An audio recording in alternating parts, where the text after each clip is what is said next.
Hi friends, നമസ്കാരം. കഥ കേൾക്കാനിരിക്കുന്ന എല്ലാവർക്കും കൃഷ്ണാസ് സ്റ്റോറി ടൈമിലേക്ക് സ്വാഗതം. രാമായണം കഥ കേൾക്കാം. സചിത്ര രാമായണം എന്ന ഈ പുസ്തകത്തിൻ്റെ രചയിതാവ് കെ മനോജ് കുമാർ. പ്രസിദ്ധീകരണം സിസോ പബ്ലിഷേഴ്സ്, തിരുവനന്തപുരം. ഓഡിയോ കൃഷ്ണകുമാരി. മുൻപ് വായിച്ച ഭാഗങ്ങൾ എല്ലാവരും കേട്ടിരിക്കുമെന്ന് കരുതട്ടെ. കേൾക്കാത്തവർക്കായി ഡിസ്ക്രിപ്ഷനിൽ ലിങ്ക് കൊടുത്തിട്ടുണ്ട്.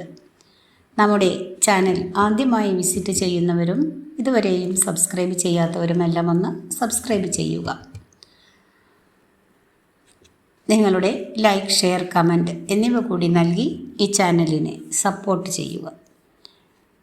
എല്ലാവർക്കും ശ്രീരാമചന്ദ്ര ഭഗവാന്റെ അനുഗ്രഹാശിസുകൾ ഉണ്ടാകട്ടെ എന്ന് പ്രാർത്ഥിക്കുന്നു. ഇന്നത്തെ ഭാഗത്തിലേക്ക് കടക്കട്ടെ.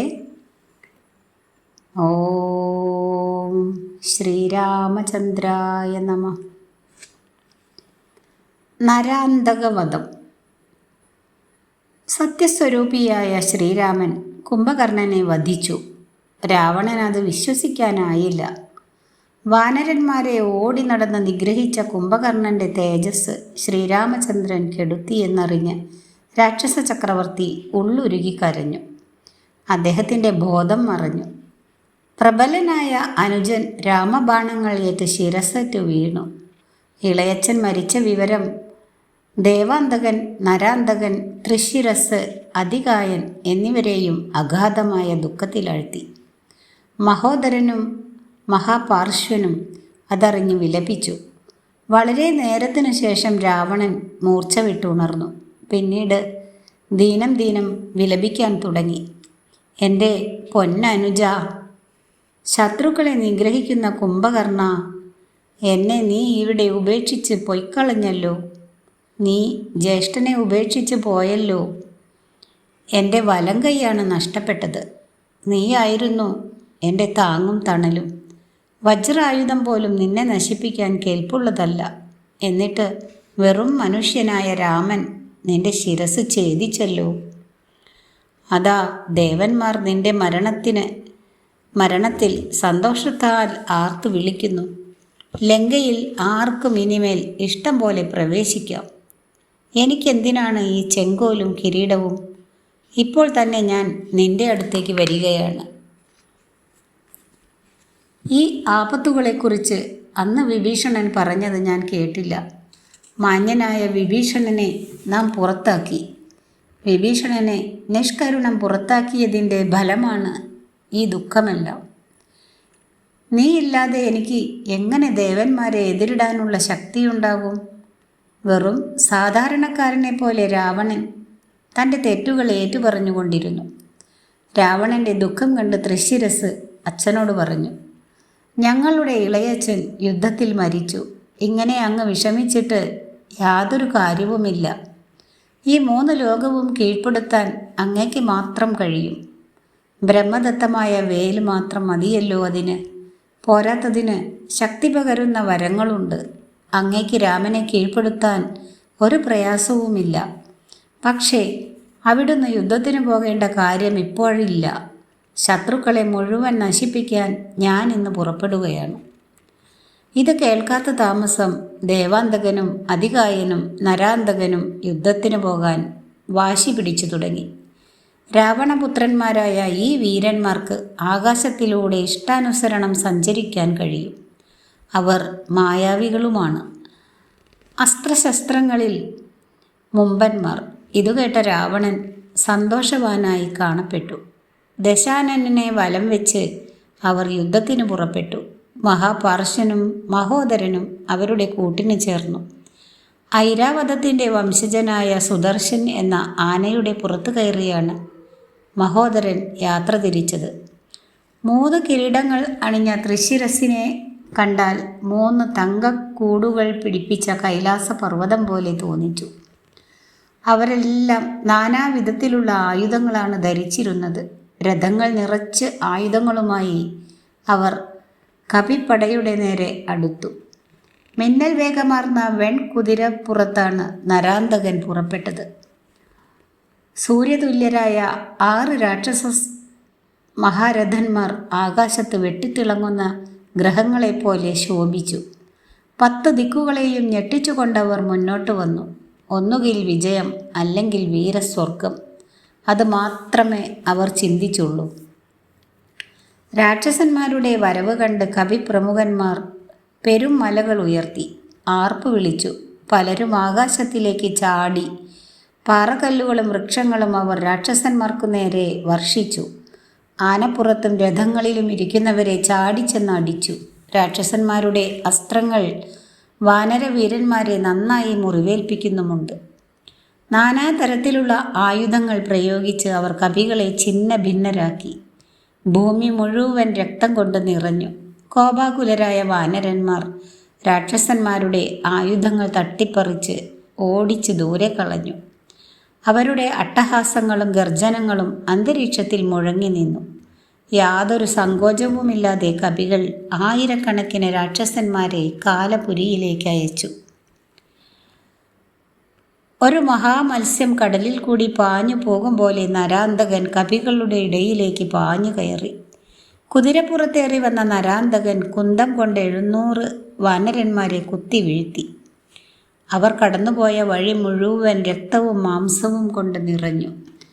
ഉണങ്ങിയ കാടിന് തീ പിടിക്കും പോലെ നരാന്തകൻ വാനരസേനയെ നശിപ്പിച്ചു തുടങ്ങി.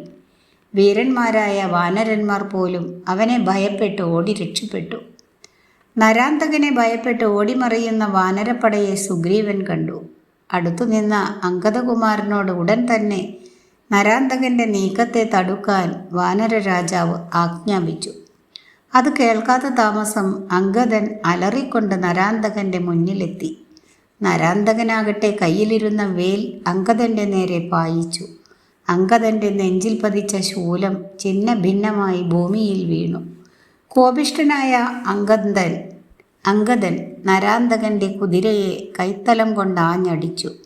ശക്തമായ ആ അടി നേരിടാനുള്ള കെൽപ്പ് കുതിരയ്ക്കില്ലായിരുന്നു. നരാന്തകൻ കോപത്തോടെ ബാലിപുത്രനെ ആഞ്ഞടിച്ചു. ആ വാനരപ്രഭുവിൻ്റെ മൂക്കിൽ നിന്നും രക്തം ധാരയായി ഒഴുകി. സമനില വീണ്ടെടുത്ത് അംഗദൻ സർവശക്തിയും എടുത്ത് ആ രാക്ഷസിൻ്റെ വക്ഷസ്സിലേക്ക് ആഞ്ഞൊരിടി കൊടുത്തു. അതോടെ നരാന്തകൻ മാമല പോലെ യുദ്ധഭൂമിയിൽ മറിഞ്ഞു വീണു. ഇത് കണ്ട് ആകാശത്ത് നിന്ന് ദേവന്മാർ സന്തോഷത്തോടെ നൃത്തം ചവിട്ടി. ദേവാന്തകവധം. നരാന്തകൻ കൊല്ലപ്പെട്ടതിൽ രാക്ഷസന്മാർ അങ്ങേയറ്റം ദുഃഖിതരായി. ദേവാന്തകനും തൃശ്ശിരസ്സും പൗലസ്ത്യപുത്രനായ മഹോദരനും നരാന്തകൻ്റെ മരണം യുദ്ധഭൂമിയിൽ വെച്ച് കണ്ടിരുന്നു. കോപാകുലനായ മഹോദരൻ അംഗദനെ വധിക്കുന്നതിനായി പാഞ്ഞു ചെന്നു. സഹായത്തിന് ദേവാന്തകനും എത്തി. ദിവ്യരഥത്തിൽ കയറിയ തൃശ്ശിരസ്സും ബാലിപുത്രൻ്റെ നേരെ എത്തി. ഇത് കണ്ട അംഗദൻ ഒരു വലിയ മരം പറിച്ചെടുത്ത് ദേവാന്തകൻ്റെ നേരെ എറിഞ്ഞു. ആ വൻ മരത്തെ തൃശ്ശിരസ് അമ്പുകളാൽ തുണ്ടം തുണ്ടമാക്കി. എണ്ണിയാൽ ഒടുങ്ങാത്ത അമ്പുകൾ അംഗദന് നേരെ തൃശ്ശിരസ് എയ്തുവിട്ടു. മഹോദരൻ തൻ്റെ ആനയെ കൊണ്ട് അംഗദൻ്റെ നെഞ്ചിൽ ആഞ്ഞു കുത്തിച്ചു. ആ യുവരാജാവ് ഗജേന്ദ്രനെ ഒന്നടിച്ചു. അതുകൊണ്ടും കോപം തീരാഞ്ഞിട്ട് ആനക്കൊമ്പൊന്ന് പറിച്ചെടുത്ത് ദേവാന്തകനെ ആഞ്ഞടിച്ചു. യുവരാജാവിനെ 3 രാക്ഷസൻ വീരന്മാർ ഒന്നിച്ച് എതിർക്കുന്നത് കണ്ട ഹനുമാനും നീലനും ഓടിയെത്തി. അലറിക്കൊണ്ട് പാഞ്ഞെടുത്ത ഹനുമാൻ ദേവാന്തകൻ്റെ തലയ്ക്ക് മുഷ്ടി ചുരുട്ടി ആഞ്ഞൊരിടി കൊടുത്തു. അതോടെ ആ രാക്ഷസൻ്റെ ജീവൻ പോവുകയും ചെയ്തു. തൃശ്ശിരസും മഹോദരനും വർദ്ധിച്ച കോപത്തോടെ സൈന്യാധിപനായ നീലൻ്റെ ശരീരത്തിൽ ശരവർഷം തന്നെ നടത്തി. നീലൻ്റെ ശരീരം മുഴുവൻ അമ്പുകൾ കൊണ്ട് നിറഞ്ഞു. അല്പനേരം പകച്ചു നിന്ന നീലൻ വൻമല ഒന്ന് പറിച്ചെടുത്ത് മഹോദരൻ്റെ ശിരസ്സിലേക്ക് എറിഞ്ഞു. അതോടെ മഹോദരൻ ജീവനറ്റ് മുന്നിൽ വീണു കഴിഞ്ഞു. ചെറിയച്ഛൻ്റെ മരണം കണ്ട് വില്ലേന്തിയ തൃശ്ശിരസ് മുന്നോട്ടാഞ്ഞു. വായുപുത്രനായ ഹനുമാൻ ചാടിയെത്തി രാക്ഷസൻ്റെ വലിയ അശ്വങ്ങളെ നഖങ്ങൾ കൊണ്ട് പിളർത്തി. തൃശ്ശിരസ് മൂർച്ചയേറിയ തൻ്റെ വാളെടുത്ത് ഹനുമാൻ്റെ മാറിൽ വെട്ടി. മാരുതിയാകട്ടെ ഒട്ടും സമയം പാഴാക്കാതെ തൃശിരസിൻ്റെ മാറിൽ മുഷ്ടി കൊണ്ട് ഇടിച്ചു. രാക്ഷസ പ്രമുഖൻ്റെ കൈ അയഞ്ഞ് വാൾ നിലത്തേക്ക് വീണു. പിന്നീട് തൃശിരസിനെ നിലത്ത് മറിച്ചിട്ട് വാൾ കൊണ്ട് തലയ്ക്ക് വെട്ടി മാറ്റി. ഇത് കണ്ട മർക്കടന്മാർ ആർത്ത് വിളിച്ചു. രാക്ഷസന്മാർ നാലുപാടും ഓടി രക്ഷപ്പെട്ടു. മഹോദരൻ്റെ വധം കണ്ട മത്തൻ വാനര സൈന്യ മധ്യത്തിലേക്ക് ചാടിയെത്തി. രാവണാനുജനെ തടയാനായി അതിശക്തനായ ഋഷഭൻ മുന്നിലേക്ക് ഓടിയെത്തി. കാരിരുമ്പ് കൊണ്ട് നിർമ്മിച്ച മത്തൻ്റെ വലിയ ഗദ തട്ടിപ്പറിച്ച് ആ അസുരൻ്റെ തലയിൽ ആഞ്ഞടിച്ചു. പല്ലും കണ്ണും തെറിച്ച് മത്തൻ പ്രാണനറ്റ് വീണു. അടുത്തത് അതികായവധം. സഹോദരന്മാരുടെയും ഇളയച്ചന്മാരുടെയും മരണം അതികായനെ അതിക്രുദ്ധനാക്കി. ബ്രഹ്മാവിൽ നിന്നും അനേകം വരങ്ങൾ ലഭിച്ചിട്ടുള്ള ആ രാക്ഷസൻ തേരിൽ കയറി കവികളോട് എതിരിട്ടു. വാനരപ്പടയെ നടുക്കിക്കൊണ്ട് മുന്നേറി. അതികായൻ്റെ വലിപ്പം കണ്ട് കുംഭകർണൻ വീണ്ടും വന്നതാണെന്നേരം വാനരന്മാർ ഭയപ്പെട്ടു. അവർ നാലുപാടും ഓടി ഭയന്നോടിയ അവർ ലക്ഷ്മണൻ്റെ അടുക്കൽ അഭയം പ്രാപിച്ചു. വില്ലേന്തി പാഞ്ഞടുക്കുന്ന അതികായനെ ലക്ഷ്മണൻ ദൂരെ നിന്ന് തന്നെ കണ്ടു. തൊട്ടടുത്തു നിന്ന വിഭീഷണനോട് പർവ്വതാകാരനായ ആ രാക്ഷസൻ ആരെന്ന് ചോദിച്ചു. അവനെ കണ്ടാൽ മഹാഭൂതങ്ങളാൽ ചുറ്റപ്പെട്ട ശ്രീ പരമേശ്വരനാണോ എന്ന് തോന്നിപ്പോകും. ലക്ഷ്മണൻ്റെ ചോദ്യത്തിന് മറുപടിയായി വിഭീഷണൻ ഇങ്ങനെ പറഞ്ഞു. പ്രഭോ, കുബേരാനുജനായ രാവണന് അവനോളം പോന്ന ഒരു മകനുണ്ട്. സർവാസ്ത്രവിദ്യനായ അതികായനാണത്. കഠിന തപസ്സുകൊണ്ട് ബ്രഹ്മാവിൽ നിന്നും അസ്ത്രങ്ങൾ പലതും ഇവൻ സമ്പാദിച്ചിട്ടുണ്ട്. ദിവ്യമായ പോർച്ചട്ടയും രഥവും ബ്രഹ്മാവ് ഇവന് നൽകി. അമ്പുകൾ കൊണ്ട് വജ്രായുധത്തെ തടുത്തവനാണിവൻ. മാത്രമല്ല, ഇവൻ അതിബുദ്ധിമാനുമാണ്. ശ്രീരാമചന്ദ്രൻ ഉടൻ തന്നെ അവനെ തടഞ്ഞില്ലെങ്കിൽ വാനര സൈന്യം മുഴുവൻ നശിപ്പിക്കപ്പെട്ടേക്കും. അതികായനെ കണ്ടയുടൻ കുമുദൻ തുടങ്ങിയ വാനരവീരന്മാർ മരങ്ങളും മലകളും എടുത്ത് യുദ്ധത്തിനായി പാഞ്ഞടുത്തു. അതികായൻ അവർ കൊണ്ടുവന്ന കല്ലും മരങ്ങളും അമ്പുകളാൽ തരിപ്പണമാക്കി. ഇതിനിടെ അതികായൻ ലക്ഷ്മണൻ്റെ മുമ്പിലെത്തി. ലക്ഷ്മണൻ അസ്ത്രമെടുത്ത് ഞാണിൽ ചേർത്ത് വലിച്ചു. അപ്പോൾ അതികായൻ ലക്ഷ്മണനെ പരിഹസിച്ചു. ഇത്രയും ആയപ്പോഴേക്കും ദേവന്മാരും ഋഷികളും ആ വലിയ യുദ്ധം കാണുവാൻ ആകാശത്ത് നിരന്നു കഴിഞ്ഞു. അതികായൻ വലിയൊരു ശരം ലക്ഷ്മണൻ്റെ നേരെ തൊടുത്തുവിട്ടു. ലക്ഷ്മണൻ മറ്റൊരമ്പുകൊണ്ട് അതിനെ നശിപ്പിച്ചു കളഞ്ഞു. അതിനുശേഷം തേജസ്സാർന്ന മറ്റൊരമ്പെടുത്ത് ശക്തിയോടെ അതികായന് നേരെ തൊടുത്തു. ആ രാക്ഷസൻ്റെ തിരുനെറ്റിയിൽ തന്നെ ആ അമ്പാഞ്ഞു തറച്ചു. വേദനയും കോപവും അടക്കാനാകാതെ അതികായൻ്റെ വില്ലിൽ നിന്നും ശരവർഷം തുടങ്ങി. കൂറ്റനൊരു അമ്പെടുത്ത് ലക്ഷ്മണൻ്റെ മാറിനു നേരെ അയച്ചു. അമ്പുകൊണ്ട ലക്ഷ്മണൻ അല്പനേരം മൂർച്ഛിച്ചു. തന്നിലുള്ള വൈഷ്ണവ ശക്തിയെ സ്മരിച്ചതുകൊണ്ടാണ് ലക്ഷ്മണന് ജീവൻ നിലനിർത്താൻ കഴിഞ്ഞത്. തുടർന്ന് ഇരുവരും ശക്തങ്ങളായ അസ്ത്രങ്ങൾ പരസ്പരം എയ്തുവിട്ടു. തൻ്റെ അമ്പുകളെല്ലാം പാഴാകുന്നതിൽ ദുഃഖിതനായ ലക്ഷ്മണൻ്റെ ചെവിയിൽ വായുഭഗവാൻ ഇങ്ങനെ പറഞ്ഞു. കുമാര, ബ്രഹ്മാവിൽ നിന്നും വരം നേടിയിട്ടുള്ള ഇവൻ്റെ പോർച്ചട്ട മുറിക്കുവാൻ കഴിയില്ല. ബ്രഹ്മാസ്ത്രം കൊണ്ട് മാത്രമേ ഇവനെ കൊല്ലുവാൻ കഴിയൂ. വായുഭഗവാന്റെ വാക്കുകേട്ട സൗമിത്രി ബ്രഹ്മാസ്ത്രമന്ത്രം ചൊല്ലി അഗ്നി പോലെ തേജസ്സാർന്ന ഒരു ശരം അതികായൻ്റെ നേരെ പ്രയോഗിച്ചു. എല്ലാ തടസ്സങ്ങളും തട്ടി നീക്കി ആ അസ്ത്രം അതികായൻ്റെ ശിരസ് തകർത്തു. യുദ്ധക്കളത്തിലുണ്ടായിരുന്ന രാക്ഷസന്മാരെല്ലാം നിലവിളിച്ച് ഓടിപ്പോയി. കവികൾ ആർത്ത് വിളിച്ചു. ലക്ഷ്മണകുമാരനെ എല്ലാവരും ശക്തിയോടെ ഭക്തിയോടെ സ്തുതിച്ചു. അടുത്ത ഭാഗം ബ്രഹ്മാസ്ത്ര ബന്ധനം.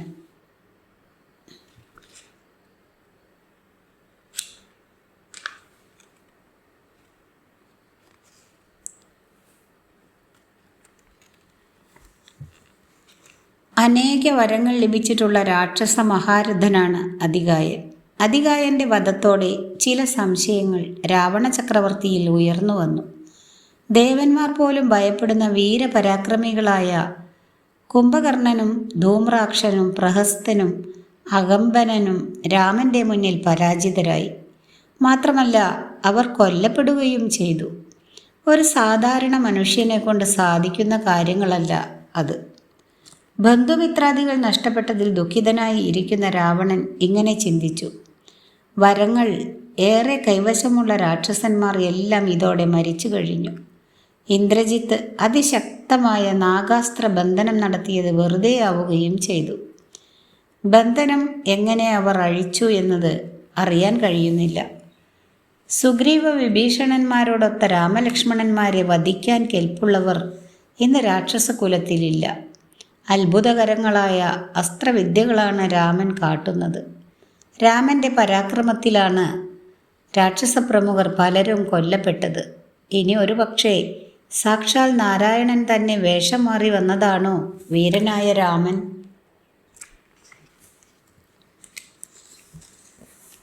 സങ്കോചം പുറത്തു കാണിക്കാതെ രാക്ഷസ ചക്രവർത്തി സൈന്യങ്ങളെ വേണ്ട വിധത്തിൽ വിന്യസിക്കാൻ കൽപ്പന കൊടുത്തു.